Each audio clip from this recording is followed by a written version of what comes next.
બરાબર હું કહું તાર ચાલુ કરો ચાલો બરાબર હાલો અહીં તો ચશ્મામાં ડબ્બા આગળથી પેલું લેન્સ બંધ છે તો મને કઈથી દેખાય ચાલો ઓકે વાવડીપુર ક્લસ્ટરની વિજોલ પ્રાથમિક શાળાના બાળકો છે. બીજ અને ઊભું વિજ્ઞાન વિષયમાં જે પાઠ છે, ખાદ્ય ઉત્પાદકોનો જે પાઠ છે, કૃષિ ઉત્પાદનને લઈ સંબંધિત સામાજિક વિજ્ઞાનની અંદર જે એકમો છે એને અનુલક્ષીને શાળાના શિક્ષકો દ્વારા એમને પ્રોજેક્ટ કાર્ય સોંપવામાં આવ્યું છે અને અંતર્ગત એક મુલાકાત અહીંયા ખેડૂત સાથે યોજી રહ્યા છે. તો એ વિશે આપણે મુલાકાત જોઈશું. એ પહેલાં એમની જે તૈયારી જે છે કે એના વિશે 1 મિનિટ બાદ એમના સાહેબશ્રી કરશે, વિનંતી કરીશ.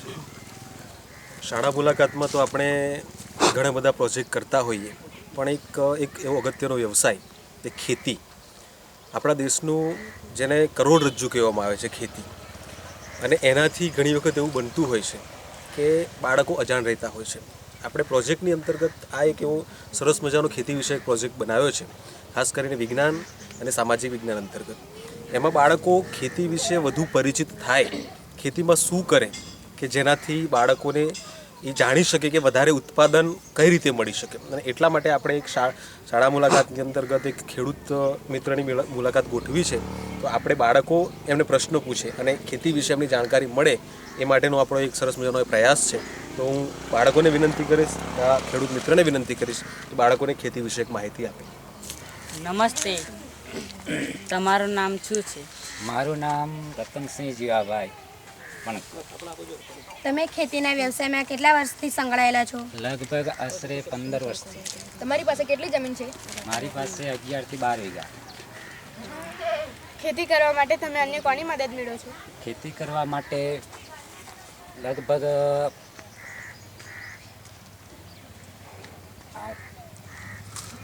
ગ્રામ સેવક કે છે બરાબર, તેઓની પછી ખેત બિયારણના અગ્રગણ્યની એ રીતની માહિતી લઈ અને ખેતી કરવી. આ પાકો લેવા તમે પ્રાથમિક તૈયારી કઈ રીતે કરો છો? આ પાક લેવા માટે પ્રાથમિક તૈયારી પહેલાં તો એને ખેડ કરી થોડું એને ખુલ્લી રાખી અને ત્યાર પછી એનો બરાબર વરાપ આવે છે, એને કહેવામાં આવે છે અમારા ગ્રામ્ય ભાષામાં. એ આવ્યા બાદ એનો બિયારણ નાખવામાં આવે. બિયારણ તમે ક્યાંથી મેળવો છો?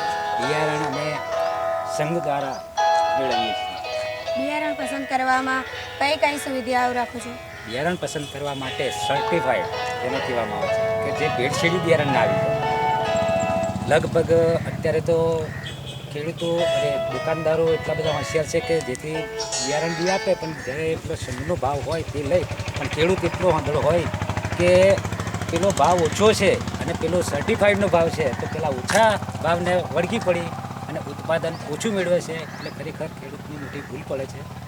બાકી કાળજી રાખવી પડે કે આપણું સર્ટિફાઈડ બિયારણ ખરેખર હોવું જરૂરી છે. તમે વાર્ષિક કેટલું ઉત્પાદન કરો છો? વાર્ષિક ઉત્પાદન લગભગ અમે ગુંઠા પર માનીએ, ખેડૂતો અમે લગભગ ગુંઠાને વધારે માનીએ. એટલે કે ડાંગર જેવો પાક હોય તો એક ગુંઠાનું લગભગ 3 મણથી 4 મણ અનાજ ઉપજવું જોઈએ. ખેતીમાં તમે કયા કયા પાકો ઉગાડો છો? ખેતીમાં લગભગ ડાંગર, મકાઈ, તુવેર, મગફળી, ઘઉં વગેરે. તમે પાક ધિરાણ કે અન્ય કોઈ સરકારી યોજનાનો લાભ મેળવો છો? હા ખરું. આપણે સરકારી લાભ લેવા માટે ગ્રામ સેવક દ્વારા બિયારણનું જે આપણને અમુક ટકા વળતર મળે તેવો સાથ સહકાર લઈ અને બિયારણ લાવીએ.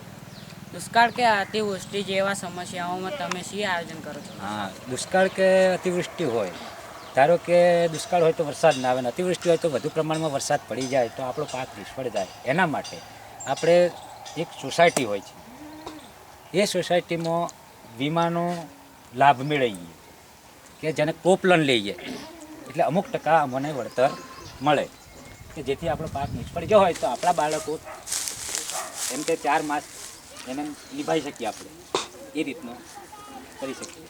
પિયત માટે શું સુવિધા છે? પિયત માટે તો અત્યારે લગભગ અમારા ગામમાં તો કેનાલની વ્યવસ્થા છે.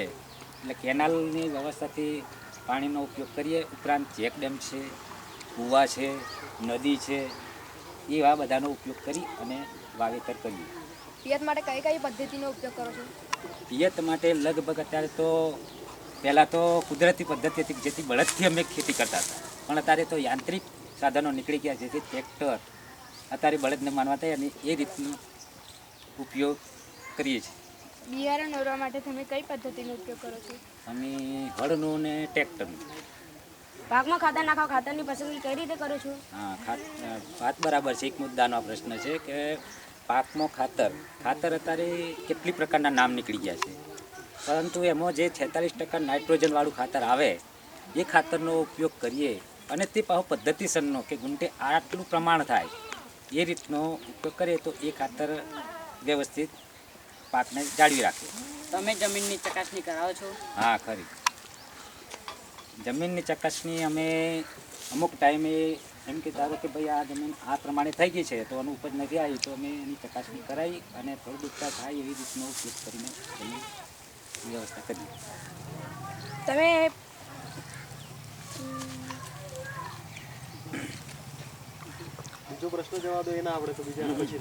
પાક ઉગ્યા પછી નીંદર માટે દવાનો ઉપયોગ કરો છો? હા, બરાબર છે. પહેલાં તો અમે ખરેખર તો મજૂર કે ઘરના માણસોથી જ નિંદામણ કરતા હતા, પણ અત્યારે યાંત્રિક સાધનો નીકળી ગયા કે જેથી દવાઓ નીકળી, એટલે દવા દ્વારા નિંદામણ કરવા પડતી નથી અને નિંદામણનો નાશ કરે છે.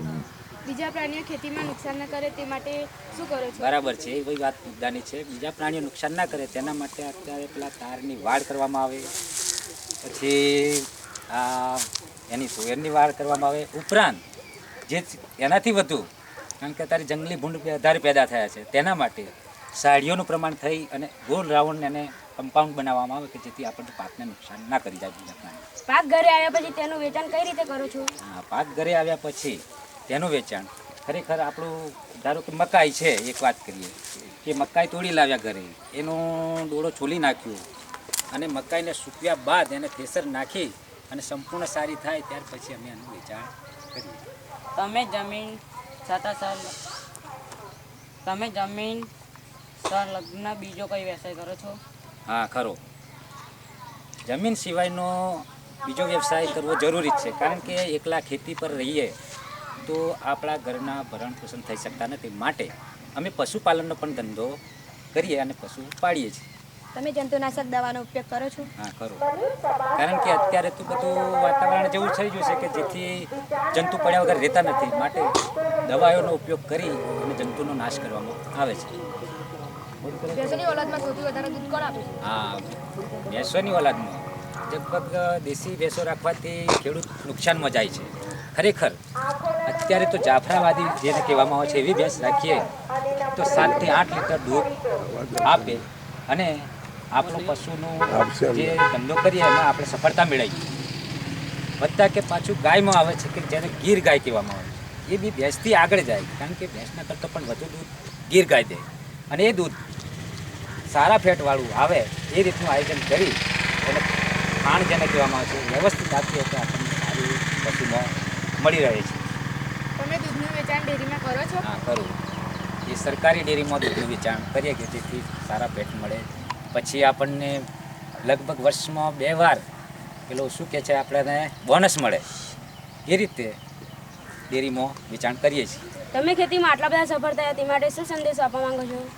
અમે ખેતીમાં આટલા બધા સફળ થયા તો એના માટે હું એવું કહેવા માંગુ છું કે ખરેખર આ બધાને મારે કહેવું છે કે તમે બાળકો છો અત્યારે, કાલે ખેડૂત બનશો, અગર નોકરી કરશો, પરંતુ તેમ છતાંય નોકરી કરશું તો પછી આપણે રિટાયર થઈ એટલે ખેતી કરવા તો આવવાના જ છીએ.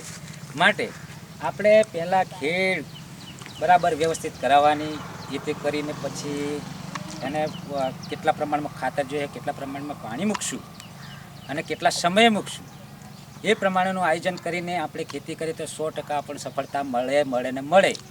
પરંતુ ધારો કે આપણે આજે ઘઉંનું વાવેતર કરી દીધું, આ પારિયું નાખી દીધું, આમાં ખેડે પાણી વાળીએ છીએ ને પાણી આ પાવડો લીધો અને પાણી વાળીએ છીએ તો હાલું પાણી તો આવે છે ને કેનાલનું છે આવવા દો સોન જતું, એટલે ખેડા સુધી હળે ત્યાં સુધી પેલો ખેડૂત તો પાણી વાળવા તૈયાર જ ના થાય બીજા પાળિયામાં.